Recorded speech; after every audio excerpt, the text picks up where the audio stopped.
Bonjour et bienvenue chez DigiScolaire. Je suis Vanessa Brossard et aujourd'hui je vais vous parler de la spécialité Histoire, Géographie, Géopolitique et Sciences politiques. Après le bac, je me suis dirigée en licence de droit et de sciences politiques et je me suis ensuite spécialisée en droit public.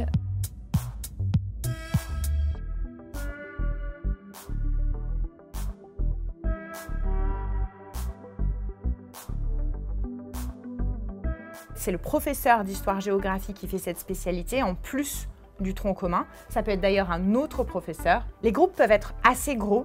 Ça dépend un petit peu de l'établissement. La spécialité, elle va compter dans le cadre du contrôle continu, mais aussi dans le contrôle final, parce que vous allez passer cette spécialité en mars à peu près de votre année de terminale. Donc ça sera une épreuve écrite.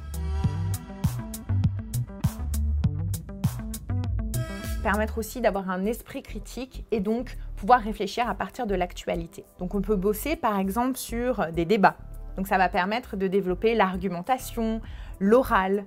On va bosser sur des exposés. Au lycée, moi j'ai eu quelques travaux oraux à réaliser. Et par la suite, l'oral est assez important en sciences politiques. Dans mon expérience, on avait de manière assez fréquente des exposés en groupe ou tout seul. On a l'habitude de faire en fait en histoire-géographie, on travaille plutôt par chronologie.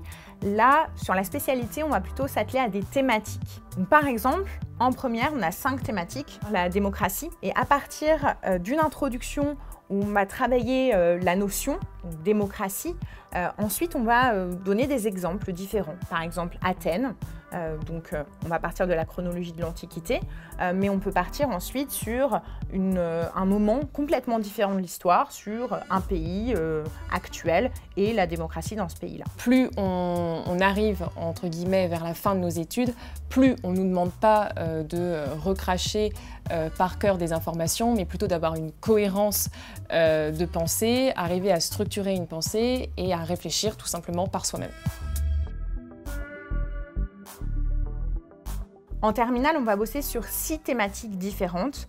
Par exemple, l'environnement, le patrimoine, etc., etc. En droit, il y a une variété de matières, et notamment des matières relatives au développement durable, à l'environnement, à la protection de l'environnement et du patrimoine. Donc, dans les études de sciences politiques, on a l'opportunité notamment de beaucoup étudier les relations internationales, les interactions entre les États, et plus particulièrement toutes les questions de géopolitique, des conflits armés ou pas.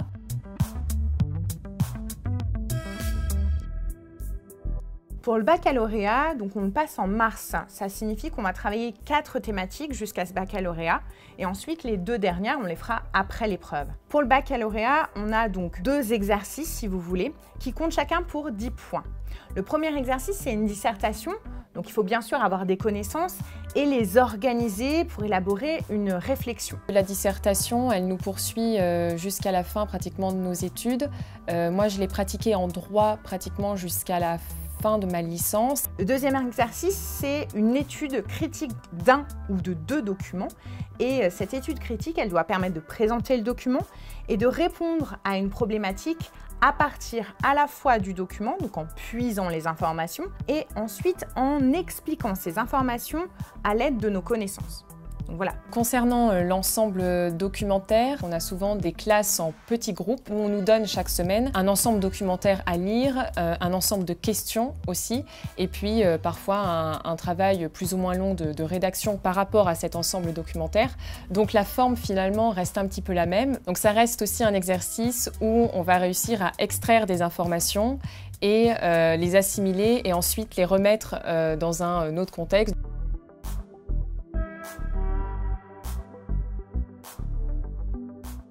Alors au lycée, j'avais pas une idée très précise de ce que je voulais faire. Je savais que j'étais intéressée par les matières littéraires en général. Concrètement, les élèves qui s'engagent dans cette spécialité, ce sont plutôt des élèves qui veulent s'engager dans des écoles de journalisme, des écoles de commerce éventuellement.